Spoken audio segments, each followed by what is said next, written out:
اور یہ ہے کہ مرنے کے بعد اگر بیچارے نے کوئی وصیت بھی نہیں کی یا کوئی چلا گیا، اچانک کسی کی موت ہو جاتی ہے، اچانک واقع ہو گیا، پیچھے مال چھوڑا ہے، والد صاحب ہے، والدہ ہے، تو بڑی اولاد جو ان پہ ذمہ داری بنتی ہے وہ ان کو اپنی بہن بھائیوں کو سب کو اکٹھا کر کے جمع کر کے رکھے کہ بھائی ہماری والدہ ہمارے والد صاحب انتقال کر چکے ہیں، میرا حصہ اتنا ہے، یعنی بھائی بڑے ہونے کی ذمہ دار کے ناطے دوسرے بھائی کا اتنا، اس بہن کا اتنا ہے، امی جان کا اتنا ہے، یہ اتنا ہے، یہ اتنا ہے، اتنا سب کو یہ حصہ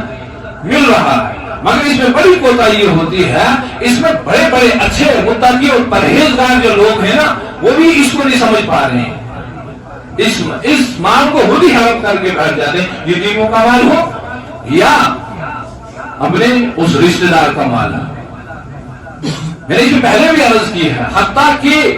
جو ہم اس کے میت کے مرنے والے ایصال ثواب کے لیے بھی جو کچھ کریں گے نا اس کے مال میں سے کچھ نہیں کر سکتے ہیں، اگر کریں گے تو اس مرنے والے کو کوئی ثواب نہیں ہوگا، یاد رکھنا چاہیے جب تک کہ وہ سارا کا سارا مال تقسیم نہ ہو جائے، جب تک کہ وہ سارا کا سارا مال تقسیم نہ ہو جائے۔ اگر اس میں نابالغ بچے ہیں ان کا بھی خیال رکھا جائے گا، اور کوئی سفر میں ہے، مثال ہے یہ بہت سارے ایسے آج کل کے اس دور کے اندر جو ہے والد صاحب یہاں رہ رہے ہیں، اس کے ساتھ ایک بیٹا دو بیٹا یا یہاں رہ رہے ہیں، دوسرے بیٹے جو ہیں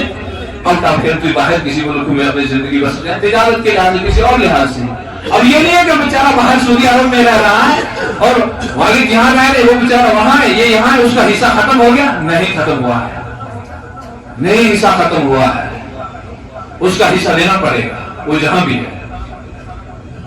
اس کو حصہ برابر ملے گا، جتنا یہاں کے بیٹے کو مل رہا ہے اتنا اس کو ملے گا۔ اب اس کی اجازت کے بغیر یہ چاہے کہ بھئی ہم یہ مسجد کو دے دیتے ہیں، کسی مدرسے کو دیتے ہیں، کسی اور دینی ادارے کو دے دیتے ہیں، نہیں دے سکتے ہو، اور اس سے کوئی فائدہ نہیں ہوگا، کیونکہ یہ مال میراث ہے، دوسروں کا حق ہے، اور دوسروں کا حق دینا ایسے ہی ہے جیسے کہ وہاں سے انسان کوئی چوری کر کے جائے، اچانک کسی دکان کے اندر کسی جگہ داخل ہو کے چوری کا مال لے کے آیا، وہ کہے کہ میں مسجد کو دوں، کوئی ثواب ملے گا؟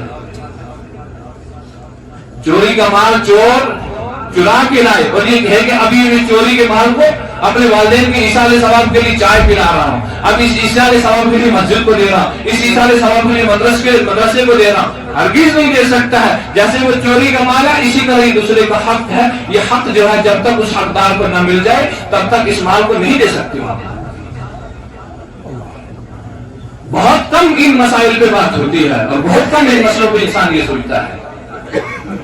کہ یہ حقدار کو اپنا حق ملنا ہی چاہیے۔ اور یہ ہے کہ ہم کبھی، میں نے یہ فیصلہ کیا کہ کہتا ہے بہن نے معاف کر دیا، دوسرے نے معاف کر دیا، نہیں، اب یہ مال جو ہے مال جمع کرنے کے باوجود اس مال کی اتنی تعداد بنتی ہے اور یہ بہن کو حوالے کر دے، بہن یہ تمہارا حصہ اتنا بن رہا ہے، یہ تمہارا اتنا حصہ تھا جو ہمارے والد صاحب جو اپنا مال چھوڑ کے چلے گئے یا ہماری والدہ صاحب اس مال کے چھوڑ کے چلی گئی ہے، اس میں سے تمہارا اتنا حصہ تھا، زمین کا یہ ٹکڑا تھا اور مکان کا یہ حصہ تھا، برتن یہ تھے، کپڑے یہ تھے، بستر یہ تھے، جوتے یہ تھے، جو بھی کچھ تھا اس کا، زیورات یہ تھے، بینک بیلنس یہ تھا، آپ کا اتنا حصہ بنتا ہے، یہ آپ لے لو۔ اس کے بعد اگر بہن کہے ہاتھ میں لینے کے بعد اپنا قبضہ جمانے کے بعد تب کہے کہ اب میں یہ واپس کرتی ہوں، تب کہیں گے معاف ہو گیا، تب کہیں گے معاف ہو گیا۔ ایسا کبھی ہوا ہے؟ ایسا کبھی نہیں ہوتا ہے۔ کیوں کہتے ہیں بہن نے معاف کر دیا؟ کیسے معاف کر دیا؟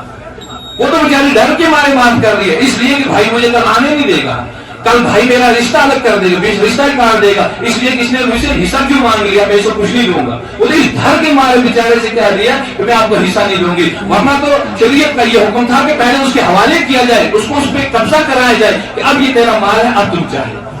یہ بھی کبھی سوچا ہے کہ بھائی نے بھی کبھی سوچا ہے کہ میں اپنا مال جو ہے بہن کو معاف کرتا ہوں؟ ارے تم تو بھائی ہو، تم تو بڑے دل والے ہو، اگر تم بھی چاہو کہ ٹھیک ہے مجھے اتنا حصہ مل رہا ہے، میں سارا حصہ بہن کو دے رہا ہوں، اس کو معاف کر رہا ہوں، کیا کبھی ایسے سوچا؟ صرف یہ کہتے ہیں کہ بہن نے معاف کر دیا، بھائی نے کبھی نہیں معاف کیا۔ ان مسائلوں کے اندر بڑی غور و خوض کرنے کی ضرورت ہوتی ہے کہ مرنے والے نے پیچھے کیا چھوڑا ہے، اس کو کیسے ہم تقسیم کریں گے، اور یہ اس کا حق ہے، جب تک یہ حق ادا نہ ہو جائے۔ بس ایک بات کیا کہ میں بات ختم کرتا ہوں، وقت ہو گیا ہے۔ حضرت امام اعظم امام ابو حنیفہ رحمۃ اللہ علیہ ایک کی عیادت کے لیے گئے، ایک کی عیادت یعنی بیمار کی عیادت کے لیے گئے، اور عیادت کے بعد ان کا انتقال ہو گیا۔ سامنے جو ہے دیا جل رہا ہے۔ دیا کیا ہوتا ہے؟ اس پرانے وقت کے اندر، آج کل کے نوجوان سمجھیں گے نہیں، بزرگ تو سمجھتے ہیں دیا کیا ہوتا ہے، ایک مٹی کا برتن ہے، اس میں تیل ڈال کے اور روئی ڈال کے اس کو جلایا جاتا ہے، اس کو دیا کہتا ہے. چھوٹا سا اتنا سا، اس کے اندر روئی کا دھاگا ڈال کے تیل ڈال کے اس کو جلایا جاتا ہے روشنی. یہ لائٹ وائٹ تو کچھ نہیں تھی. تو یہ جل رہا ہے، بیچارہ بیمار ہے. حضرت امام ابو حنیفہ رحمۃ اللہ علیہ تشریف لائے، ان کی عیادت کے لیے ان کا انتقال ہو جاتا ہے. حضرت کیا کرتے ہیں، اس دیے کو بجھا دیتے ہیں. کسی نے کہا حضرت اب تو روشنی کی ضرورت ہے، آپ نے دیا کیوں بند کر دیا؟ فرمایا یہ دیا جب تک یہ مرنے والا جو زندہ تھا تو یہ اس کا تھا، اب یہ مر گیا ہے، اب یہ میراث بن گیا، اس دیے کو تقسیم ہوگا. خود ہی سمجھ لیں انسان. دیا جس میں تیل کا ایک قطرہ پڑ رہا ہے، روئی کا ایک تھوڑا سا کم لگ رہا ہے، اور مٹی کا چھوٹا سا برتن ہے، اور شریعت اس کو بھی کہہ رہی ہے کہ نہیں اب اس کو ہم استعمال نہیں کر سکتے ہیں جب تک اس کو تقسیم نہ ہو جائے. اس لیے کہ مرنے والا جب چھوڑ کے چلا جائے، ماں ہو یا باپ ہو یا کوئی بھی ہو، جب تک اس کا مال جو موجود ہے، گھر کے اندر جو چیزیں موجود ہیں، تب تک کوئی بھائی یا کوئی بیٹا اس کو استعمال نہیں کر سکتا ہے جب تک اس کو تقسیم نہ کیا جائے. کوئی اس کو استعمال نہیں کر سکتا ہے. شریعت قطعاً اس کو اجازت نہیں دیتی ہے جب تک کہ اس کو پورا کا پورا تقسیم نہ کیا جائے. تقسیم کرنے کے بعد جس کو حوالے کیا جائے اب اپنی مرضی ہے، وہ چاہے مسجد کو دے دے والدین کے اشارے ثواب کے لیے، چاہے مدرسے کو دے دے، چاہے کسی اور کو دے دے، اب ثواب بھی ملے گا اور اس کا جو حق ہے وہ بھی ادا ہو جائے گا. یہ اہم مسائل کے جو 3 جمعہ بیان ہوئے ہیں، بڑی ان پہ غور کرنے کی ضرورت ہے. اللہ پاک مجھے اور آپ کو عمل کرنے کی توفیق عطا فرمائے. صحیح معنی